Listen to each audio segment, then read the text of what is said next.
You match the description, ma'am. Open this door before we do. She does not move.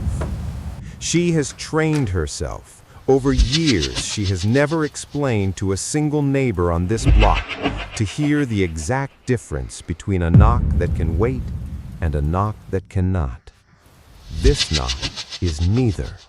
This knock is the third kind. Dispatch call, 2200 hours, reporting party, suspicious woman casing houses at 214 Linden. Foster, off the radio. Ma'am, step outside. Just step outside. I'm going to knock one more time. 3 weeks earlier, she had signed a one-year lease on the ground floor unit because the ground floor was the only floor that would let her father live with dignity. Amos Archer was 74 years old and had begun forgetting the names of streets he had driven for 40 years, and she had made the quiet decision, without telling anyone at work, that his last stretch of clarity would not be spent inside a facility with fluorescent lights and a whiteboard telling him what day it was. So she rented the corner unit with the small patio and the second bedroom that opened onto the garden strip, and she painted the walls a soft, warm white and hung the 2 framed photographs her mother had left her, and that was the entire ceremony. Naomi Archer was 46 years old.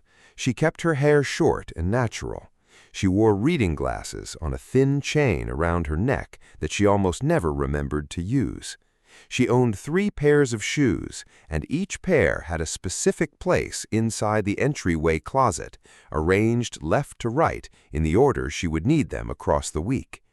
She locked the front door twice out of habit, once with the deadbolt and once with the chain, and she had done this in every apartment and hotel room she had lived in since she was 29 years old.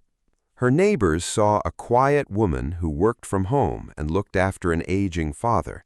They did not see the second phone in her nightstand drawer that she never brought to the mailbox. They did not see the way she memorized the vehicles that parked on Linden Court between 6 p.m. and midnight during her first 4 nights in the building. They did not see any of it because nothing about the way she carried herself invited them to look, and that was on purpose. The first HOA meeting she attended was on the 4th of March, a Monday evening, in the community room next to the mail lockers. She sat in the back row with her hands folded in her lap and a bottle of water she had not opened. 12 people were present. 8 of them had known each other for at least a decade. One of them, a woman in her late 50s named Heather Kingsley, wore a lanyard identifying her as HOA president and carried a leather folio with the association bylaws tabbed in blue plastic. 10 minutes into the agenda, Kingsley set down her folio, looked directly toward the back row, and, in a voice calibrated to sound welcoming to anyone not paying close attention, said, "We've had some concerns from residents about unfamiliar faces around the property in the last 2 weeks. I just want to remind everyone that if you see someone you don't recognize, please feel free to call the non-emergency line. That's what it's there for." Naomi did not react. She had watched courtrooms full of people practice this exact vocal register for years. She simply noted the sentence, the pause, the direction of Kingsley's gaze, and the small nodding motion from the man in the second row, a heavy-set man in a fleece pullover named Fletcher Boyce, who lived directly across the courtyard and who 3 days earlier mounted a new security camera under the eaves of his patio at an angle that would have been useless for his own front door and highly useful for hers. After the meeting, she walked back to Unit 214 with 2 bags of groceries and did not mention the exchange to her father. She unpacked the groceries, made him a bowl of oatmeal with sliced banana, and sat with him at the small kitchen table while he told her a story about a fishing trip he had taken with his brother in 1968, a story he had already told her twice that week and would tell her again on Thursday. She listened to the whole thing. She laughed in the places where he expected her to laugh. She did not check her phone. That night, she wrote 3 lines in a legal pad she kept in the top drawer of her nightstand. First line, HOA meeting, 4 March. President Kingsley remarks re unfamiliar faces. Second line, Boyce, Unit 210, new camera aimed at 214 entry. Third line, note angle. She underlined the word note. Then she closed the pad and turned off the lamp and lay in the dark listening to her father snore lightly through the wall. And she told herself, as she had told herself many times over many years, that documentation was not the same as paranoia. Documentation was what let you sleep. If a story that starts this quiet already makes you lean in, hit that like button. It tells the algorithm to keep bringing you stories like this one. When she finally opened the door, she opened it exactly 4 inches, and she opened it with her right hand, while her left hand held her phone against her thigh with the audio recorder running. The gap was wide enough to see both officers on the porch, and narrow enough to make the point. The older of the two, a sergeant in his late 40s with a graying mustache and a nameplate that read Bradley, took a small step back. The younger one, Foster, did not. Foster was maybe 28, broad shoulders, close-cropped haircut, hand resting on his duty belt in the way officers rest their hand on their belt when they want you to see it without being able to say later that they were holding it. He asked her for identification. He did not phrase it as a question. "We're gonna need to see some ID, ma'am. Step outside for me." She did not step outside. She said, in a voice that was neither warm nor cold, only precise, "May I ask what the call was about, officer?" She did not use his name yet. She had not decided whether she wanted him to know she had already read it off the plate on his chest. Foster glanced at his partner, then back at her. "We got a report of a suspicious person casing houses on this block.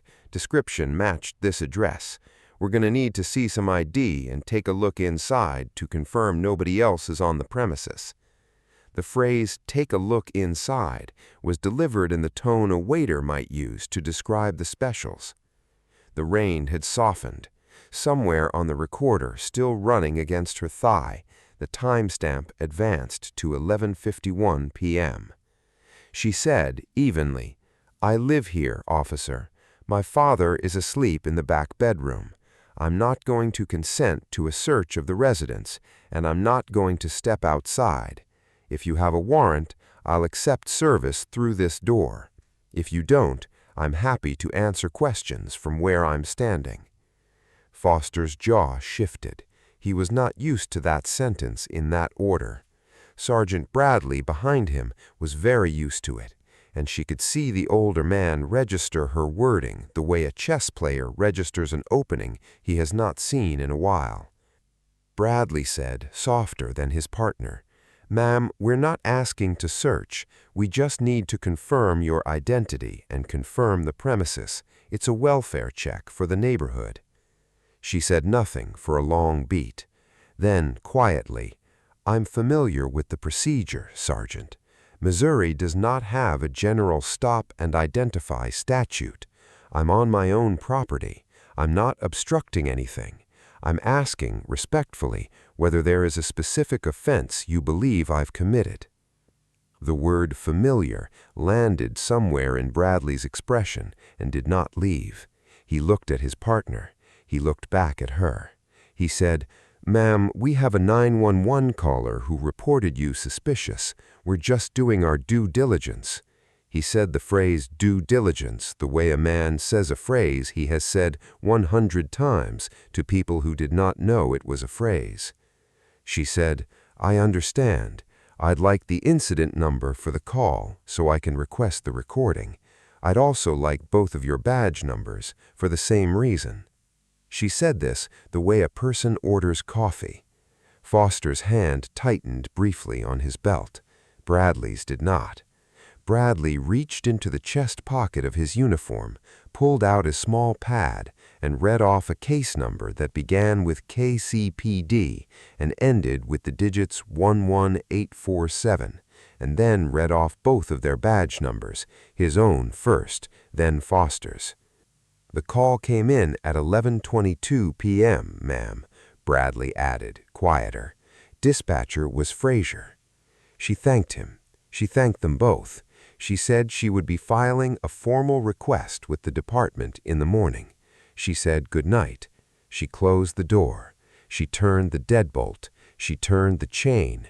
She stood there for a full 30 seconds with her forehead against the wood, listening to Foster say something under his breath that ended with the phrase, "people like her," and then listening to Bradley say something short and quiet in response that she could not make out, and then listening to their boots move away from the porch. Only after the cruiser pulled out of Linden Court did she walk back to the bedroom, sit on the edge of the bed beside her sleeping father, and let her hand shake once in the dark for exactly as long as she needed it to. She did not turn on a light. She did not call anyone. She adjusted the blanket where it had slipped from his shoulder, and she went back to the kitchen, and she saved the recording to 2 separate cloud drives before she boiled water for tea. If this story is pulling you in, hit that like button and stay with me. It sharpens from here. 9 days after the knock, the notice arrived. It was taped to her door on a Tuesday morning, an 8.5 by 11 sheet inside a clear plastic sleeve, and it bore the letterhead of the Linden Court Owners Association. It informed her, in 3 paragraphs of language that had been drafted by a lawyer in the mid-1990s and never revised, that she was in violation of Article 6, Section 2 of the Community Covenants, which prohibited the conduct of commercial activity from any residential unit within the property. It cited, as evidence, unspecified reports from adjacent unit holders of consistent business traffic entering and exiting Unit 214 at irregular hours. It gave her 14 days to respond in writing or face further action, including, but not limited to, fines and possible referral to the county association for legal review. She read it twice. Then she called the number listed at the bottom, which rang through to Heather Kingsley's personal cell phone. Kingsley answered on the 4th ring in a voice that was somehow already prepared for the call. "Miss Archer, yes, I was wondering when you'd reach out. Look, I'm not trying to make trouble. Multiple neighbors have raised concerns, and the board has a responsibility to investigate." Naomi said calmly, "What business traffic did they report, specifically?" "Well, I'm not really at liberty to identify individual complainants. That's part of our confidentiality protocol. But I can tell you we've received consistent reports of vehicles arriving at your unit outside of typical hours, and that's a violation regardless of the specifics." "The only vehicles that have arrived at my unit outside of typical hours are the 2 police cruisers that responded to a 911 call on the 18th of March. I have the incident report. If those are the vehicles the board is referring to, I'd like the record corrected." There was a very brief silence on the other end. Then Kingsley said in a voice that had shifted half a step, "I'll bring it up at the next board meeting. In the meantime, I do need a written response from you within the 14-day window, or the fine goes into effect." Naomi thanked her. She hung up. She sat at her kitchen table for a long moment with the notice still in her hand, and she watched the light change against the window box where the rosemary had begun to lean, and she did not curse, and she did not cry, and she did not do anything that would have made her feel better, because none of that would have made her father safer. Instead, she opened the top drawer of her desk and pulled out a fresh yellow legal pad and began, in careful block letters, a written response that would arrive at the HOA office by certified mail on the 5th day of the 14-day window, along with a copy of Form KCPD-319-A, a public records request she had filed the morning after the knock, requesting the full 911 recording, dispatch log, body-worn camera footage, and supplemental reports for case number KCPD-11847. She noted at the bottom of her legal pad in the same block letters that the HOA notice had arrived exactly 9 days after the officers left her porch. Then she underlined the number 9. Then she wrote the phrase, "Timing is not coincidence," and she circled the word timing. 2 mornings later, a piece of the packet came in early through an administrative channel she did not name in her notes, and she read the supplemental report by Sergeant Carl Bradley 3 times before she allowed herself to move her chair. The report was dated the 19th of March, filed at 9:02 a.m., roughly 9 hours after the knock. It described the encounter at 214 Linden Court as a consensual field interview conducted at the resident's front entrance. It noted that the resident answered the door voluntarily, engaged in cooperative dialogue with responding officers, and declined further inquiry, which was accepted without incident. It did not mention that she had opened the door 4 inches. It did not mention that she had refused entry. It did not mention that Foster had said the words, "Step outside for me." It did not mention Foster's hand on his belt. It did not mention the original dispatcher notes, which she would only receive 2 weeks later, and which would describe the reporting party as unable to articulate specific criminal conduct beyond a general sense that the resident did not belong. The word she wrote, one time only, on the margin of the printed page was the word drift. She wrote it in blue ink. She underlined it. Then she put the page in a folder labeled 214 Linden, and she put the folder in a locked file drawer beside her desk, and she went to make her father breakfast. That afternoon, she opened the neighborhood social platform for the first time since moving in, on the second phone from her nightstand drawer, and she read 42 posts under a thread titled "Suspicious Activity, Linden Court."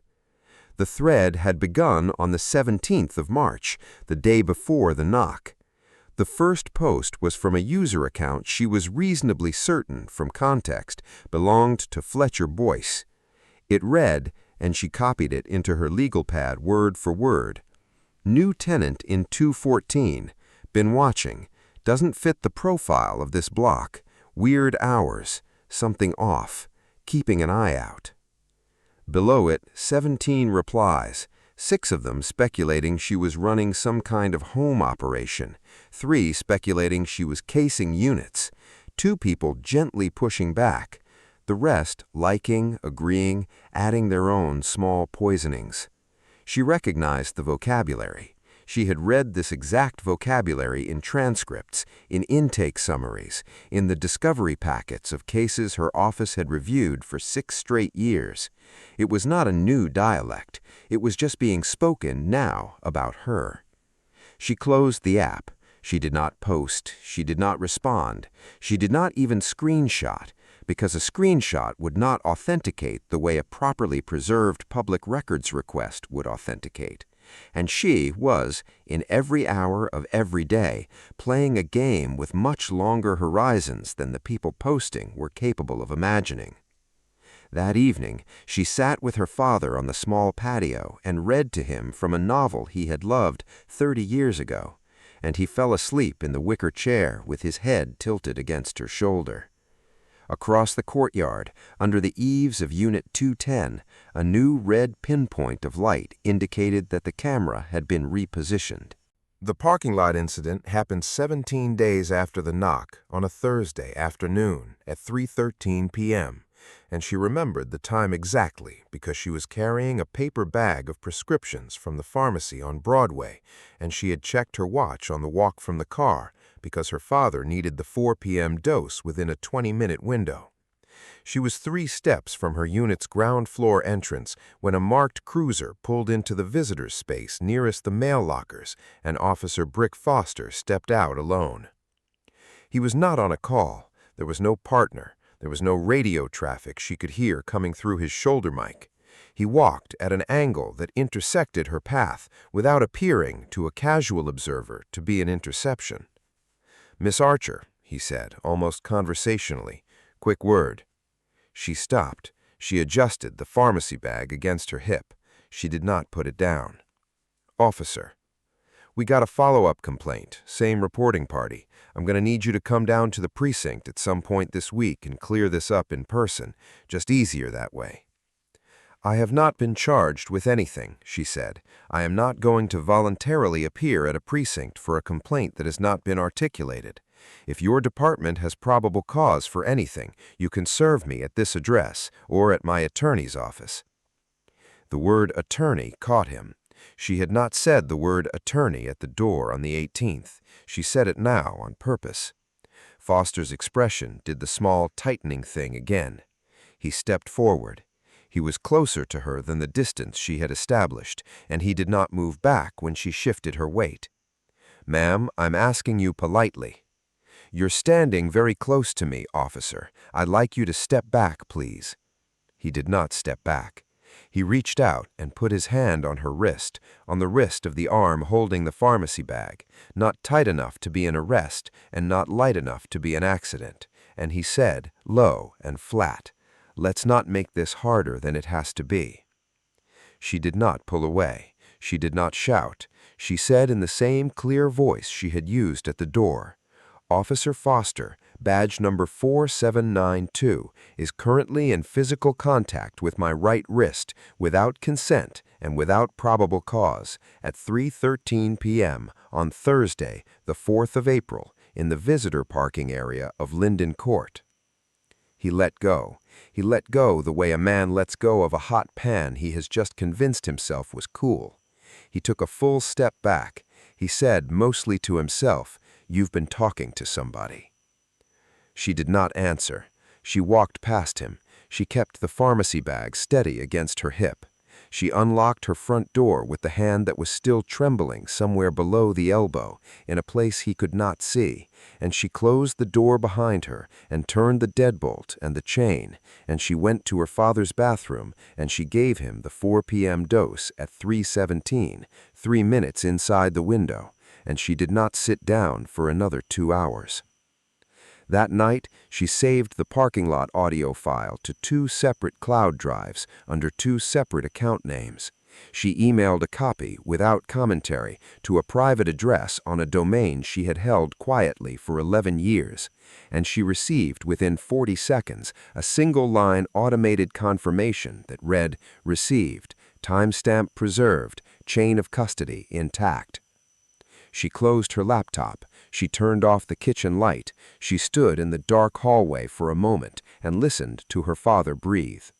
Somewhere across the courtyard, the red pinpoint under the eaves of Unit 210 was still on. She did not know yet that a second camera had been added to the north-facing corner of Unit 210 that afternoon. She did not know yet that Sergeant Carl Bradley, at 4:11 p.m. that same afternoon, opened a second supplemental report on case KCPD 11847, one that added the phrase "pattern of evasive behavior." She did not know yet that a private email account belonging to Heather Kingsley had, at 4:22 p.m., sent a 2-line message to an address ending in @kcmo.gov containing the words, "Keep pressure on that address," and a single request, "Quietly, please." She would know all of it, eventually, in the order it was meant to be known.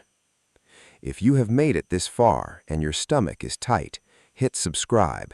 Part 2 is where the receipts come back and where they find out who they knocked on. The packet request report arrived on the 23rd day in 3 sealed envelopes from the Kansas City Police Department Records Division, and Naomi Archer opened them at her kitchen table at 7:11 a.m. with a cup of coffee that would go cold before she looked at it again. The first envelope contained the full 911 recording, transcribed. The second contained body cam files on a passcode-protected drive. The third contained dispatch logs, supplemental reports, and internal notations. She read the 911 transcript first. The call had been logged as call ID D-8821, received at 11:22 p.m. on the 18th of March, duration 3 minutes 41 seconds. Dispatcher Iris Frazier had taken it. The reporting party had refused to identify themselves. Frazier's notes, in the section labeled Dispatcher Assessment, read, "Caller unable to describe alleged criminal conduct beyond general suspicion of new tenant. Caller declined address for callback. Recommend caution on response." She read that sentence 3 times. Then she read the body cam metadata log. Officer Brick Foster, badge 4792, camera unit KCPD-BWC-229, activated at 11:41 p.m., deactivated at 12:08 a.m.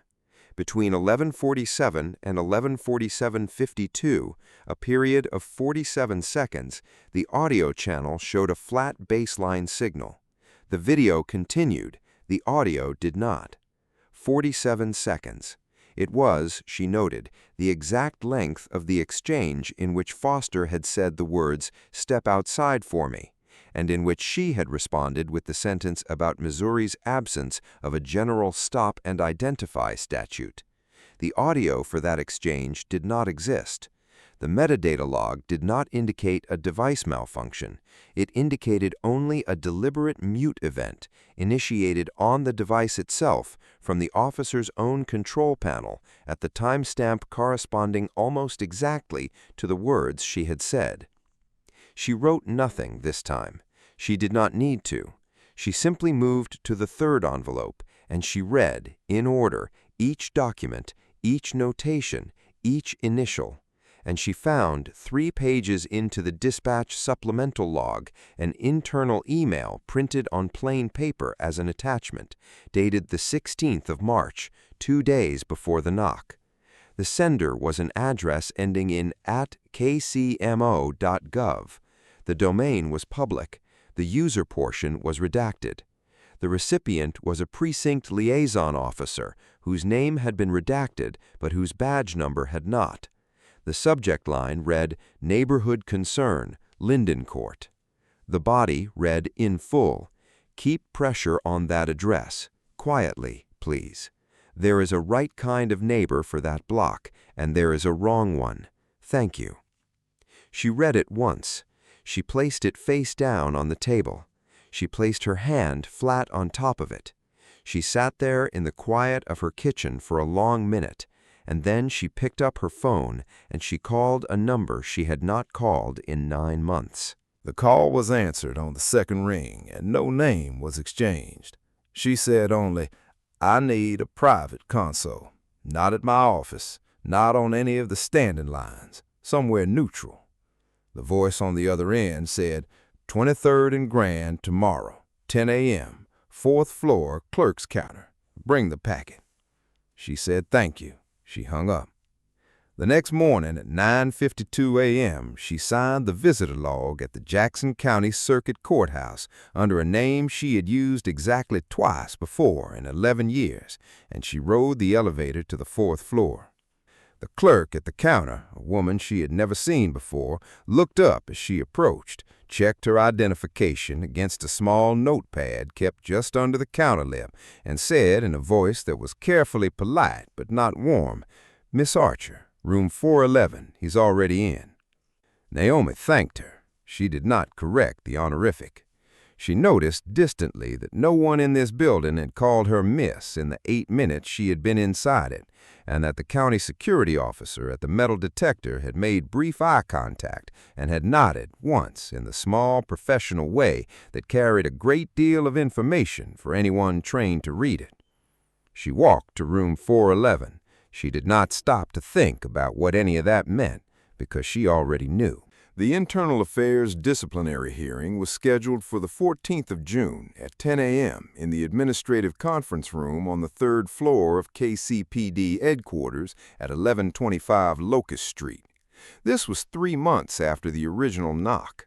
It was, by administrative standards, an unusually fast hearing. It was, by every other standard, unusually slow. The panel consisted of 3 members, a deputy chief of the Professional Standards Division, an outside consultant from the State Peace Officer Certification Board, and a civilian oversight designee. Officer Brick Foster attended with a Union attorney seated to his left. Sergeant Carl Bradley attended without counsel. Captain Raymond Arwood attended as commanding officer and gave the department's opening statement, in which he characterized the encounter as a good-faith welfare check that had been misinterpreted through the lens of civilian expectation, and asked the panel to consider the totality of the circumstances. Naomi Archer sat at the complainant's table with a single folder in front of her. She wore the same soft gray blazer she wore to almost everything. She had introduced herself at the start of the proceeding as a resident of 214 Linden Court. She had not, at that point, introduced herself as anything else. When it was her turn to present, she opened the folder and she began, calmly, with the receipts. She read the 911 dispatcher's assessment aloud, verbatim, and cited the call ID and the timestamp.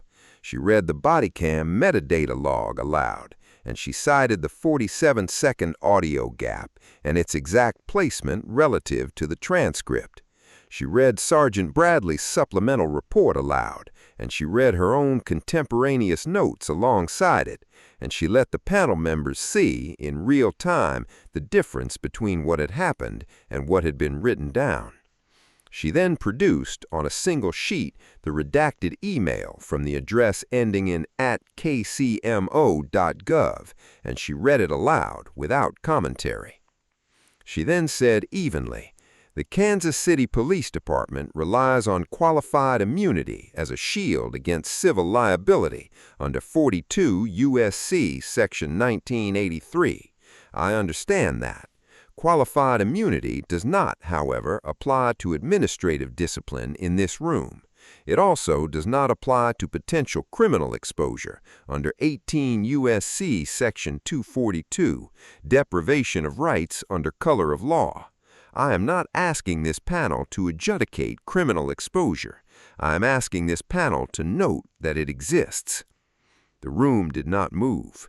The Union attorney to Foster's left leaned forward and said quietly, "Ma'am, with respect, are you an attorney?"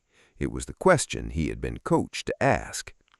Naomi Archer opened the folder to its second-to-last page. She removed a laminated identification card and a signed commission on cream-colored paper.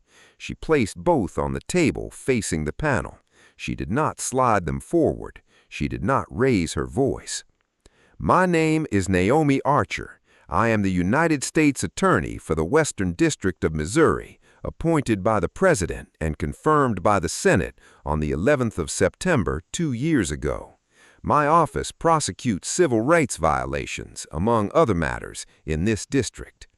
She paused. She let the sentence sit. "I am not here in my official capacity. I am here as a resident. But I will note for the record that under 28 U.S.C. Section 528, I have already formally recused my office from any matter arising out of the events at 214 Linden Court. That recusal was filed with the Attorney General's office on the 24th day of March. Any criminal referral in this matter will be handled by the Civil Rights Division in Main Justice in Washington, not by me, not by anyone who reports to me. That determination has already been made." She closed the folder. She looked at Captain Arwood. "Captain, my understanding is that the department will now enter its response phase. I will not be asking questions today. I will be listening." Captain Arwood did not speak. Foster did not speak. The Union attorney did not speak. The panel chair, after a full 7 seconds of silence, requested a brief recess. The recess lasted 41 minutes. If you have made it this far into a story with this much waiting inside it, hit that like button. It tells the algorithm that people will still watch stories that do not rush. The panel reconvened at 11:49 a.m. The chair announced that the hearing would recess for 8 business days pending further administrative review and consultation with the Office of the City Attorney. The recess lasted 26 days. The findings, when they were released, were released in the form of a 4-page memorandum that used the phrase inconsistencies in the documentation of the March 18th encounter, and the phrase mute event on department-issued recording equipment, and the phrase pattern warranting further review. But it did not use the word misconduct, and it did not use the word discrimination, and it did not use any word that would have made the department's insurance carrier nervous in the specific way that specific words make specific carriers nervous. Officer Brick Foster was placed on administrative leave without pay for 120 days, pending the outcome of a parallel investigation by the Civil Rights Division at Maine Justice. Sergeant Carl Bradley received a written reprimand and was ordered to complete 40 hours of retraining in report writing and constitutional stop procedures. Captain Raymond Arwood was quietly transferred to an administrative assignment overseeing fleet operations. No one was terminated. No one was arrested. Foster's pension remained intact. Bradley's rank remained intact. Arwood's title remained intact. The city of Kansas City settled the civil rights lawsuit filed by Naomi Archer in her personal capacity for $340,000 on the 7th of October with no admission of wrongdoing. Paragraph 12 of the settlement agreement on page 7 read in relevant part, "This agreement shall not be construed as an admission of liability by the city, its officers, or its agents." Naomi did not care about paragraph 12. She donated the settlement, minus attorney fees, to a small nonprofit in Kansas City that provided legal representation to elderly tenants facing housing discrimination. She did not tell anyone in her office that she had done this. She did not tell her father. She did not tell anyone at all. The HOA fine against Unit 214 was quietly withdrawn. Heather Kingsley remained HOA president. Fletcher Boyce remained in Unit 210. His new cameras were never taken down. He never spoke to Naomi again, and she never spoke to him. In November, the Civil Rights Division at Maine Justice opened a preliminary pattern or practice review of the Kansas City Police Department's response protocols on race-based 911 calls. The review was announced with a 2-paragraph press statement and did not include a projected timeline. In February, the department announced with modest fanfare a new internal policy requiring dispatchers to log the reporting party's articulated basis for suspicion in every call and requiring supervising officers to review such logs weekly. The announcement did not include a mechanism for enforcement. It did not include a budget line. It did not include a review date. An 18-month federal monitor was appointed to observe the department's compliance with the new policy in a joint agreement between the city and the Civil Rights Division filed in the United States District Court for the Western District of Missouri on the 2nd of March of the following year. The monitor's first quarterly report was scheduled for release in September. It was, at the time of these events, still scheduled. Naomi Archer returned to her office 2 blocks from the federal courthouse and closed her door and sat at her desk for 1 hour without opening her laptop. Then she opened it. Then she went back to work. Her calendar for the following week contained 7 meetings, 3 of which involved cases brought against police departments in other jurisdictions in her district, none of which had anything to do with 214 Linden Court, all of which required her full attention. Her father, Amos Archer, would live for another 14 months. He would not remember the officers on the porch. He would remember his daughter reading to him on the patio on the good afternoons, and he would ask on the bad afternoons whether they were safe now. And she would tell him, always, that they were. There were 2 things Naomi Archer never opened. The first was a plain manila envelope that arrived at her home address, not her office address, on the 14th of July, roughly 4 weeks after the hearing. The envelope carried no return address. Inside it was a single sheet of paper, printed on standard white stock, containing a copy of the same email she had read aloud at the hearing, the one ending in @kcmo.gov. But this copy was different. This copy had one word unredacted in the sender line that had been redacted in the version the department had produced. She looked at the word. She did not tell anyone what it was. She placed the sheet back inside the envelope, and she placed the envelope inside a locked file drawer in her home office, and she did not open it again for a very long time. The second was a phone call at 2:11 a.m. on a Wednesday in September from a number she recognized. It rang 3 times. She was awake. She had been reading. She looked at the screen, and she looked at the name that had come up on the screen, and she let the call go to voicemail. No voicemail was left. In the morning, the missed call notification was still on her lock screen, and she looked at it for a long time before she cleared it. She never called the number back. The number never called her again. Amos Archer stirred once in the back bedroom. He called out, softly, in the voice he only used at night. "Are they gone, baby?" She stood in the dark hallway with her phone still warm in her hand, and she looked at the front door with the deadbolt turned and the chain across it, and she said quietly, the same way she had said it every night for 14 months, "They're gone, Daddy. We're safe." She did not know whether it was true. She never entirely did. If this story stayed with you, subscribe. There is always another 214 Linden Court. There is always another knock. There is always another woman who was ready.